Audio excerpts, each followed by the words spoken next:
First Nation communities are being evacuated due to wildfires burning in parts of northwestern Ontario. Good evening, I'm Ryan Benazzo. The fires continue to keep M&R crews very busy in the far north. Two blazes that broke out on Wednesday continue to grow, prompting nearby First Nations to take action. Nipigon Fire 5 is burning very close to Webequie First Nation. It's already grown to more than 7,000 hectares, but is currently burning away from the community. The chief and council, however, are concerned about a possible wind change and have begun planning to evacuate elders, children, and other vulnerable people. Meanwhile, Deer Lake First Nation is now carrying out a full evacuation with more than 1,000 people being flown to Toronto. That blaze, known as Red Lake 12, has grown to nearly 10,000 hectares in size after igniting near the Deer Lake Airport. The M&R says that fire continues to move in the right direction. It shows most of the growth of the fire has been generally spread further east and away from the community. We're expecting today that the fire will push towards natural boundaries. So in this case, it's waterways. There's no expected or anticipated growth towards the community for the next couple of days based on the current forecast. As for all the smoke that floated across the northwest region over the past couple of days, Environment Canada has issued a special air quality statement for the western part of the region. The Thunder Bay area is no longer included in that, as much of the smoke here has cleared out. The potential implementation of a red light camera program in Thunder Bay will be back on City Council's agenda on Monday. The previous council rejected the system, which uses sensors to photograph vehicles that run red lights. But city staff say now is the time to move forward with the program, and they suggest changing to an administrative penalty system for drivers. That would mean the provincial court isn't involved in administering tickets and opens the door for other automated enforcement programs.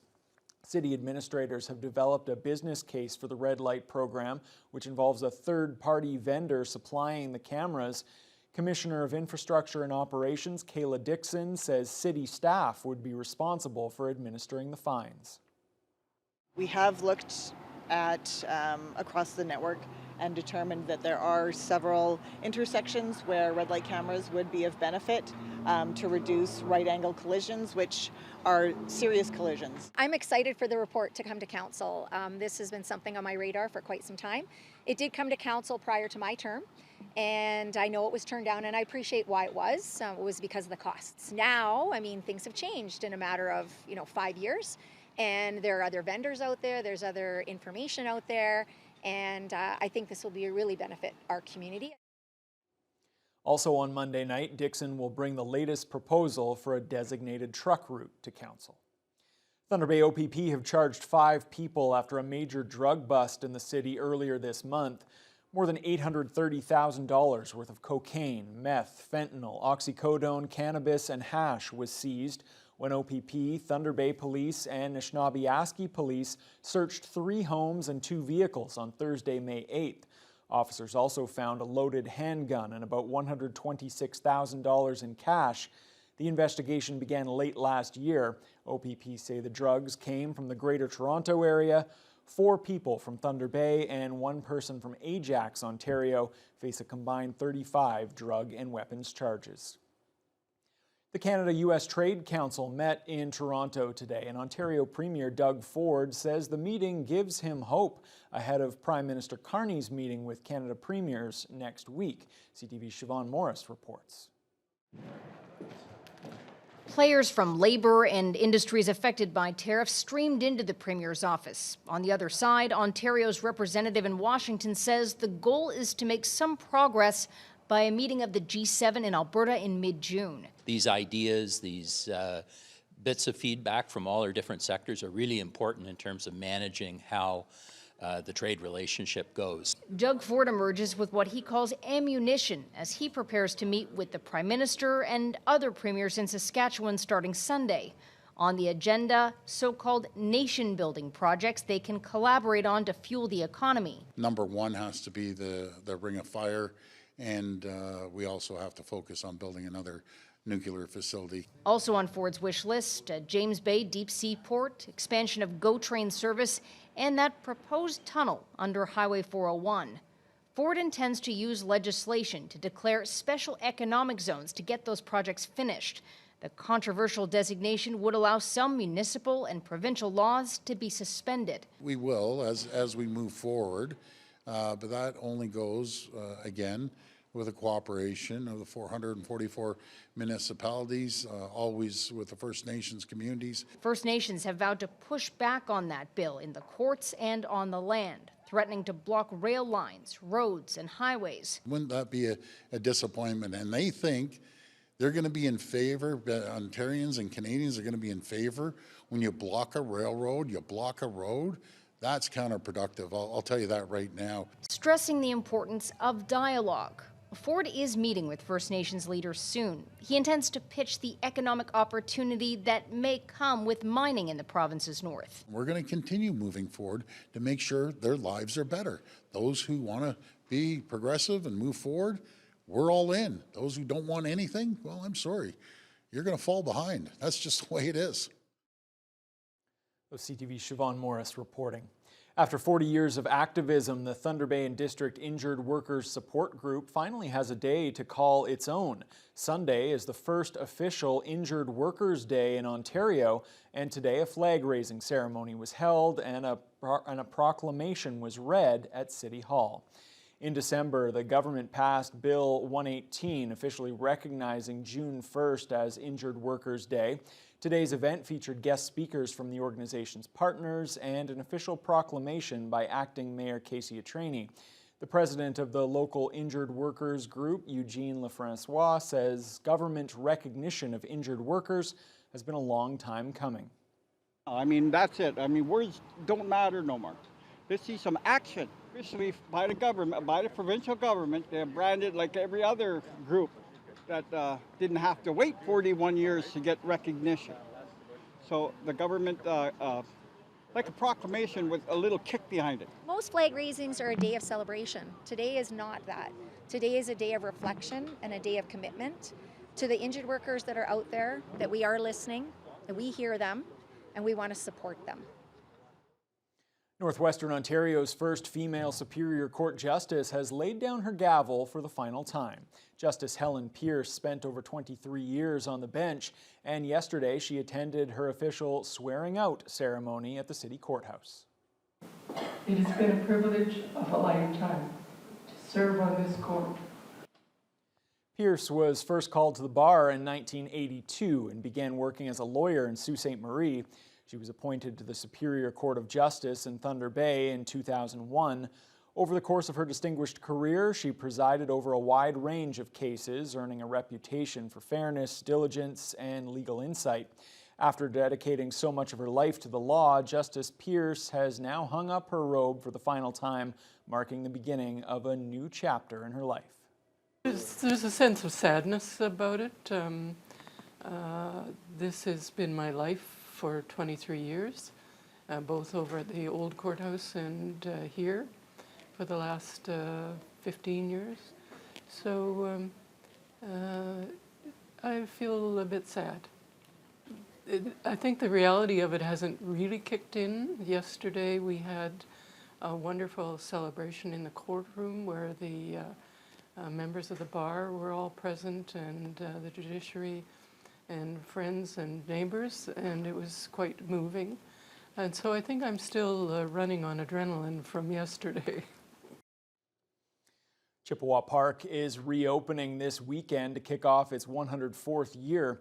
City officials and the Friends of Chippewa Park have released the 2025 schedule with a packed lineup of family-friendly activities. The free Sunday concerts are coming back, the rides open tomorrow, and there's a number of festivals and special events planned as well. Jaden Billick tells us more. The secretary of the Friends of Chippewa Park, Ian Angus, was among those at City Hall to announce this year's summer schedule. The cabin rentals and RV campground open this weekend, and the amusement rides and concessions also start up on Saturday. Angus says they have a packed summer schedule for the community and tourists to enjoy. Also this weekend we have the dog trials for both days. We've got the Kite Festival coming up the following weekend. And a number of other activities throughout June. And then come July, the Sandy Beach swimming area becomes supervised. A total of 38 special event days are on the schedule, and officials estimate about 700 children will be attending the various summer camps. Meanwhile, the annual Sundays in the Park free concert series will also return. The first concert on June 29th will feature Tommy Horrocks, who's been a popular performer in the city since the 1960s. And there's also a special concert planned inside the Pavilion's dance hall. Back in the 60s, the folk scene started at Chippewa Park, and its successor, the last Spike, came into existence and provided opportunities for many years. We've wanted to sort of recreate that historic event, and so Rodney's agreed to come and play the folk songs of the 60s, as well as the odd bit of Dylan and some other key entertainers. The rides will be open from 1 to 8 p.m. on Saturdays and Sundays during the month of June. And then starting on July 2nd, they'll be open 5 days a week from Wednesday to Sunday. More information about the full schedule of summer events can be found on the Friends of Chippewa Park website. Jaden Billick, TBT News. One of Thunder Bay's tastiest fundraising campaigns is getting a rebrand. Novemburger, which sees local restaurants create specialty burgers to raise money for the United Way, will now be known as the Ultimate Burger Battle. Last year, 41 local restaurants sold 44,000 burgers, raising nearly $132,000. 9 other United Ways across Canada hosted similar events, making it into a nationwide campaign. Due to that expansion, the United Way of Thunder Bay wanted to create a more flexible, inclusive brand that works in every community, regardless of which month the event is held in. While the name has changed here in Thunder Bay, the beloved event will still take place in November. Organizers have already begun to prepare for this year's campaign. All the Day's productions and its cast of young actors are back on stage at Magnus Theatre tonight. The kids are starring in the musical theatre classic Susicle Jr.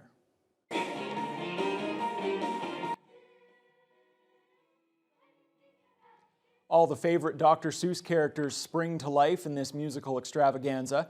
The play transports audiences from the jungle of Newell to the Circus McGurkus, and there's also the Cat in the Hat narrating the story of Horton the elephant as he discovers a speck of dust containing tiny people called the Whos.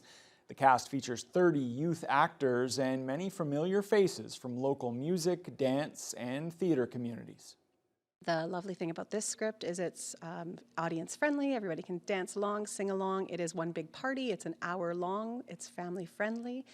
Lots of singing, lots of dancing, and an opportunity to see everyone on stage. And certainly beautiful costumes, lots of color, and every other trick that I could throw up on that stage is there for everyone to enjoy. It's a very exciting play. There's lots of fun stuff happening in it.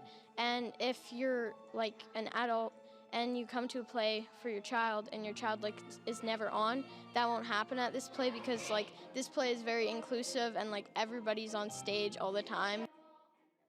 Susicle Jr. runs tonight at 7 o'clock with 2 more shows tomorrow at 3 and 7, but tickets are just about sold out.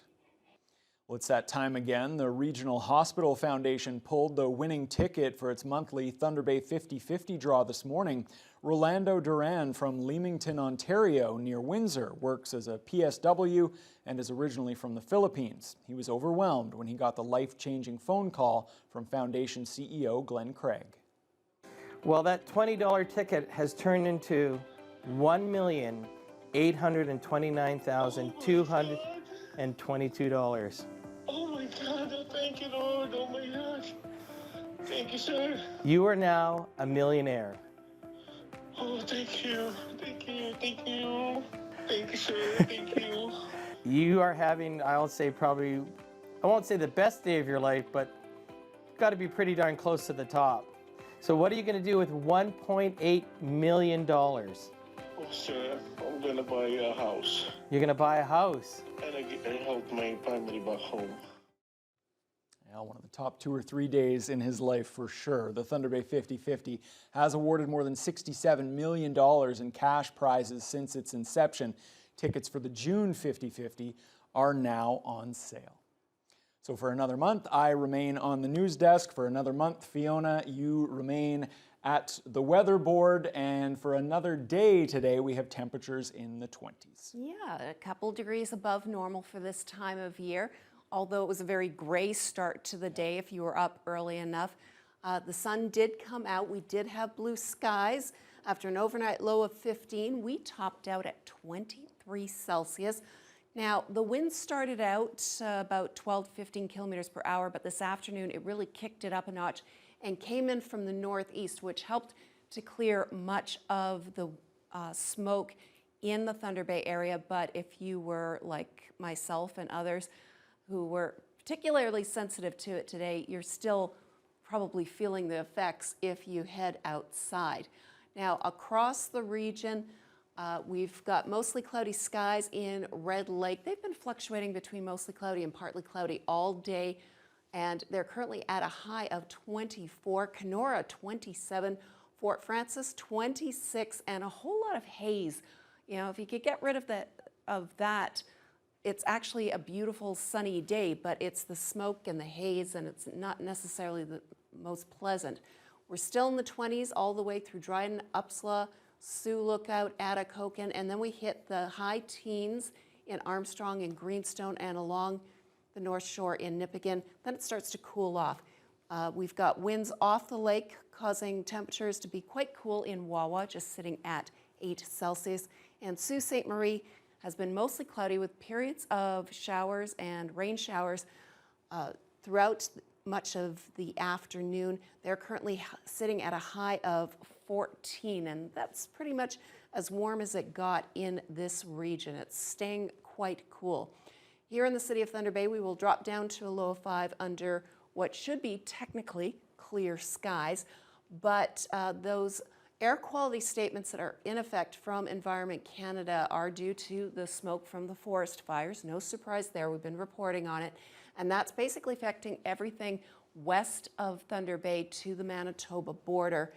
And as far as what you should be looking for, if you're suddenly thinking your allergies are kicking up because your eyes are gritty, your nose is a little bit testy, and you've got some irritation in your throat, maybe some headaches and a mild cough, that is all because of the smoke. And unfortunately, Ryan, that is going to continue into Saturday for many areas to the west. It all depends on where you are and which direction the wind is coming from. So anybody who's older, who has breathing problems to begin with, we suggest keep your windows closed as much as possible and try not to be too active outside. Yeah, good call. Thanks a lot, Fiona.